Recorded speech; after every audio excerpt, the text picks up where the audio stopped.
이사야서 1장 28절 29절 말씀 공독합니다. 이사야서 1장 28절 29절 말씀입니다.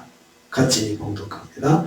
그러나 패역한 자와 주인은 함께 패망하고 여호와를 버린 자도 멸망하리라.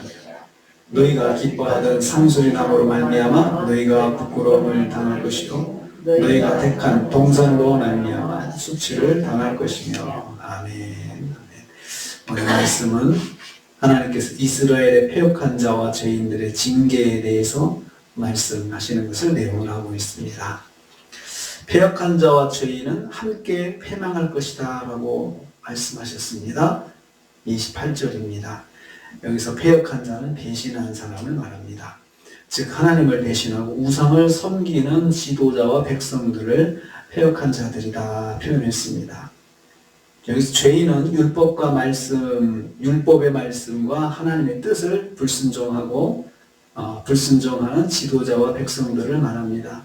하나님을 배신한 하나님의 백성들, 또 하나님 말씀에 불순종하는 하나님의 백성들에 대한 징계를 말씀하고 있습니다.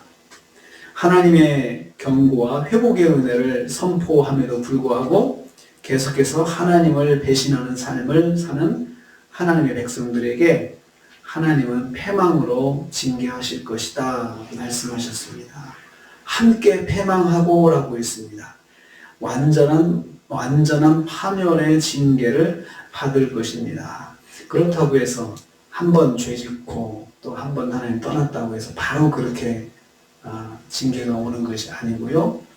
하나님께서 경고해 주시고 계속해서 말씀으로 인도해 주시고 그럼에도 불구하고 하나님을 배신하고 떠나는 것을 말합니다. 여전히 하나님을 배신하고 하나님 말씀에 불순종하는 성도는 결국은 파멸의 징계를 받게 됩니다. 그래서 하나님께서는 성도가 계속해서 하나님을 멀리하고 믿음으로 돌아오지 않을 때는 징계하실 수밖에 없습니다. 두 번째로 여호와를 버린 자는 멸망할 것이다 라고 했습니다. 28절 후반부입니다. 여호와를 버린 자는, 이 여호와를 버린다 라고 하는 말은 우상을 섬기기 위해서 여호와를 버린 사람들을 말합니다. 하나님의 백성으로서 하나님을 버리고 우상 앞으로 나아가 섬기는 삶을 사는 사람들입니다. 여기서 버린다라고 하는 말은 거리를 두고 멀리하면서 절대로 가까이 하지 않는 것입니다. 거리를 두고 멀리하면서 절대로 가까이 하지 않고 하나님과 철저하게 거리를 두고 있는 것입니다. 하나님을 완전히 멀리하는 삶을 사는 사람들입니다. 이런 성도를 패망과 멸망으로 징계하십니다.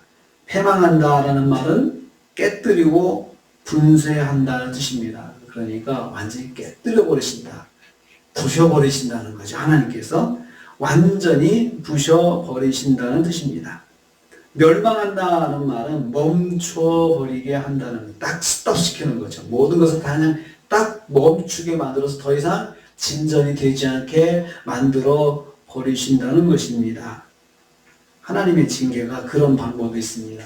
완전히 깨뜨리시든지 아니면 더 이상 진도가 나가지 않도록 딱 고정을 시켜놓고 그 자리에 머물게 하신다든지. 그래서 두 형태다 우리가 확인할 수 있는 거죠. 내가 완전히 부셔져 버렸구나. 이걸 느끼게 하시고, 또 하나는 내가 더 이상 나가지도 못하고 또 움직이지도 못하고 아주 진퇴양난의 그런 상황 속에 꽉 묶여버리게 하나님께서 만드시는 것, 이것도 하나의 징계의 형태가 되고 있습니다. 하나님을 떠난 성도는 막힘을 받기도 하고 또 망가지기도 하고 하는 그러한 징계를 받습니다. 세 번째로 그들이 섬기는 것으로 부끄러움과 수치를 당할 것이다 라고 했습니다. 29절 말씀 보면요, 상수리 나무가 나오고 동산이 나옵니다. 기뻐하던 상수리 나무, 택한 동산, 그러니까 우상을 섬기기 위한 장소를 말하는데요, 상수리 나무로 인해서 부끄러움을 당할 것이다 라고 했습니다. 상수리 나무는 우상을 섬기는 장소입니다. 우상 앞입니다. 이 말은 그들이 섬기는 우상을 통해서 부끄러움을 받게 하신다는 것입니다. 우상 앞에 절해서 우상을 의지하고 하는데 그 우상 때문에 오히려 부끄러움을 당하게. 그래서 확실하게 내가 우상을 통해서 우상한테 절하고 우상한테 기도했더니 그것을 통해서 그렇게 신뢰하고 의지했던 걸 통해서 내가 부끄러움을 당할 수 있게 하신다. 이것도 징계입니다. 우상에게 기대하던 것이 무너지고 무용하게 만드신다는 뜻입니다. 또한 동산으로 인해 수치를 당한다 했습니다. 여기서 동산은 그들이 우상을 섬기기 위해서 택한 장소입니다. 아주 좋은 동산, 아주 예쁘고 멋있고 그리고 경치가 좋고 하는 거기서 우상을 섬기는 거죠. 야, 여기가 참 좋겠다. 우리가 마치 예배당을 세울 때에 좋은 장소에다가 예배당을 세우고 그런 것처럼 우상을 섬기는 것도 그렇습니다. 오히려 우상 섬기는 사람들이 더 그런 자리를 잘 골라 놓는 것을 봅니다. 그 장소에서 기도하던 것들이 이루어지지 않아서 고통을 당하게 하신다는 것입니다. 거기서 여러 가지 소원을 빌겠죠. 그런데 그것이 하나도 들려지지 않도록 만드신다는 거죠. 하나님을 의지하지 않고 기대하는 것들을 부끄럽게 하신다.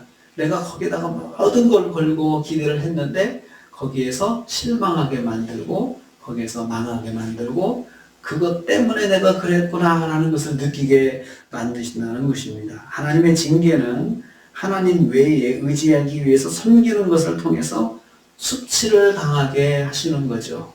수치를 당하게 하시는 거죠. 절대적으로 내가 기대했던 것을 아무 결과가 나오지 않게 만드신다든지 그렇게 해서 하나님께서 수치를 당하게 하시는 것. 이것도 하나님의 징계의 방편 중에 하나입니다. 결국은 이 모든 것들이 하나님의 백성들이 돌아오라는 메시지입니다. 나에게 돌아오라. 아버지의 자녀로 다시 살아라. 이러한 것들을 말씀하시기 위해서 어떤 때는 정말 그 사람의 인생 자체가 다 무너지게 만드실 때도 있고 또 더 이상 진전이 안 되게 막으실 때도 있고 또 어떤 때는 내가 의지하는 거 그것 통해서 부끄러움을 당하게 창피를 당하게 만드시는 그러한 것들이 다 하나님의 징계의 방편입니다. 징계는 그래도 하나님께서 우리에게 소망을 주시기 위해서 징계를 하시는 것이지요. 그런 일이 없었으면 좋겠습니다. 하나님께 징계를 받아서 다 깨지고 부서지는 그런 체험을 하지 않기를 바랍니다. 그래서 우리가 순간순간 하나님의 말씀 의지하고 내가 말씀대로 살아야겠다 하면서 말씀을 붙잡고 하나님을 떠나지 않고 그래서 하나님의 은혜와 사랑을 늘 충만하게 누리시는 저 여러분 되시기를 주님의 이름으로 축복합니다. 주님 감사합니다.